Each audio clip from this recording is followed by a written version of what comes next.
ನಮಸ್ಕಾರ ಸ್ನೇಹಿತರೆ, ವಿಷಯ ಲೋಕ ಚಾನಲ್ಗೆ ಸುಸ್ವಾಗತ. ಕರ್ಣ ಸೀರಿಯಲ್ಗೆ ಪ್ರತಿಸ್ಪರ್ಧಿ ಚಾನಲ್ನಿಂದ ಸ್ಟೇ ಆರ್ಡರ್, ಭವ್ಯ ಗೌಡಗೆ ಸಂಕಷ್ಟ. ಜೂನ್ 16, 2025ಕ್ಕೆ ಶುರುವಾಗಬೇಕಿದ್ದ ಕರ್ಣ ಧಾರಾವಾಹಿ ಏಕಾಏಕಿ ನಿಲ್ಲೋದಕ್ಕೆ ಅಸಲಿ ಕಾರಣವೇನೋ ಗೊತ್ತಾ? ಪ್ರತಿಸ್ಪರ್ಧಿ ಚಾನಲ್ ಕೋರ್ಟ್ ಮೆಟ್ಟಿಲೇರಿದೆ. ಕರ್ಣ ಸೀರಿಯಲ್ ಪ್ರಸಾರವಾಗಬಾರದು ಅಂತ ಸ್ಟೇ ಆರ್ಡರ್ ತಂದಿದೆ. ಇದಕ್ಕೆ ಕಾರಣವೇನು? ಇಲ್ಲಿದೆ ನೋಡಿ. ಕನ್ನಡ ಕಿರುತೆರೆಯಲ್ಲಿ ಬಹುನಿರೀಕ್ಷೆ ಹುಟ್ಟುಹಾಕಿದ್ದ ಸೀರಿಯಲ್ ಕರ್ಣ. ಕನ್ನಡತಿ ಸೀರಿಯಲ್ ಬಳಿಕ ಕಿರಣ್ ರಾಜ್ ಅಭಿನಯಿಸುತ್ತಿರುವ ಧಾರಾವಾಹಿ ಕರ್ಣ. ಹೀಗಾಗಿ ಕರ್ಣನ ಬಗ್ಗೆ ವೀಕ್ಷಕರಲ್ಲಿ ಕುತೂಹಲ ಸ್ವಲ್ಪ ಜಾಸ್ತಿನೇ ಇತ್ತು.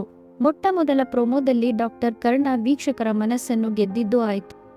ಎಲ್ಲವೂ ಪ್ಲಾನ್ ಪ್ರಕಾರ ನಡೆದಿದ್ದರೆ ಜೂನ್ 16 ರಾತ್ರಿ 8 ಗಂಟೆಗೆ ಕರ್ಣ ಧಾರಾವಾಹಿಯ ಮೊಟ್ಟಮೊದಲ ಸಂಚಿಕೆ ಪ್ರಸಾರವಾಗಬೇಕಿತ್ತು. ಆದರೆ ಕಡೆಯ ಕ್ಷಣದಲ್ಲಿ ಕರ್ಣ ಎಪಿಸೋಡ್ ಟೆಲಿಕಾಸ್ಟ್ ರದ್ದಾಗಿದೆ. ಇದಕ್ಕೆ ಅಸಲಿ ಕಾರಣವೇನು ಗೊತ್ತಾ? ಜೂನ್ 16ರಂದು ಕರ್ಣ ಪ್ರಸಾರವಾಗುವುದು ಖಚಿತವಾಗಿತ್ತು. ಹೀಗಿರುವಾಗಲೇ ಜೀ ಕನ್ನಡ ಧಾರಾವಾಹಿಯ ಪ್ರತಿಸ್ಪರ್ಧಿ ಚಾನೆಲ್ ಜೂನ್ 14ರಂದು ಕೋರ್ಟ್ ಮೆಟ್ಟಿಲೇರಿದೆ. ಕರ್ಣ ಧಾರಾವಾಹಿ ಪ್ರಸಾರವಾಗಬಾರದೆಂದು ಕೋರ್ಟಿನಿಂದ ಪ್ರತಿಸ್ಪರ್ಧಿ ಚಾನೆಲ್ ಸ್ಟೇ ಆರ್ಡರ್ ತಂದಿದೆ. ಇದೇ ಕಾರಣಕ್ಕೆ ಇಂದಿನಿಂದ ರಾತ್ರಿ 8 ಗಂಟೆಗೆ ನಿಗದಿಯಾಗಿದ್ದ ಕರ್ಣ ಸೀರಿಯಲ್ ಪ್ರಸಾರ ತಡೆಬಿದ್ದಿದೆ. ಜೀ ಕನ್ನಡ ವಾಹಿನಿಯ ಪ್ರತಿಸ್ಪರ್ಧಿ ಚಾನೆಲ್ ಜೊತೆಗೆ ಭವ್ಯಗೌಡ ಅವರು ಅಗ್ರಿಮೆಂಟ್ ಆಗಿತ್ತು.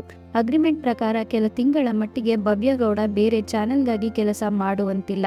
ಇದನ್ನೇ ಇಟ್ಟುಕೊಂಡು ಪ್ರತಿಸ್ಪರ್ಧಿ ಚಾನೆಲ್ ಕೋರ್ಟ್ ಮೆಟ್ಟಿಲೇರಿದೆ. ಕರ್ಣ ಧಾರಾವಾಹಿ ಪ್ರಸಾರಕ್ಕೆ ಸ್ಟೇ ತಂದಿದೆ.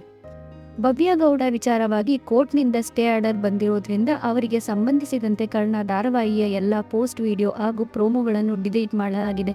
ಭವ್ಯಗೌಡ ಅವರ ಸೋಷಿಯಲ್ ಮೀಡಿಯಾ ಅಕೌಂಟ್ಗಳಲ್ಲೂ ಕರ್ಣ ಸೀರಿಯಲ್ಗೆ ಸಂಬಂಧಿಸಿದ ಪೋಸ್ಟ್ಗಳನ್ನು ತೆಗೆಯಲಾಗಿದೆ. ಕೋರ್ಟ್ನಲ್ಲಿ ಪ್ರಕರಣ ಇತ್ಯರ್ಥವಾಗುವವರೆಗೂ ಕರ್ಣ ಸೀರಿಯಲ್ಗೆ ಪ್ರಸಾರ ಭಾಗ್ಯವಿಲ್ಲ.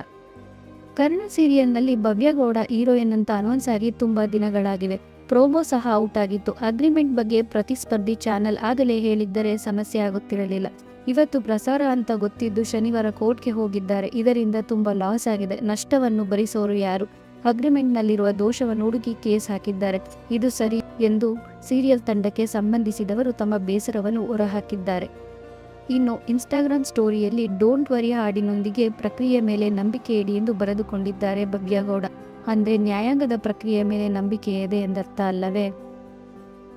ಏಕಾಏಕಿ ಪ್ರತಿಸ್ಪರ್ಧಿ ಚಾನೆಲ್ ಕೋರ್ಟ್ಗೆ ಹೋಗಿರೋದ್ರಿಂದ ಭವ್ಯಗೌಡ ಸಂಕಷ್ಟಕ್ಕೆ ಸಿಲುಕಿದ್ದಾರೆ.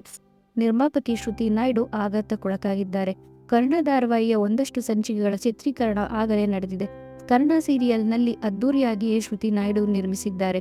ಕರ್ಣ ಸೀರಿಯಲ್ಗೆ ಸ್ಟೇ ಬಿದ್ದಿರೋದ್ರಿಂದ ನಷ್ಟವಾಗೋದು ನಿರ್ಮಾಪಕಿ ಶ್ರುತಿ ನಾಯ್ಡು ಅವರಿಗೆ.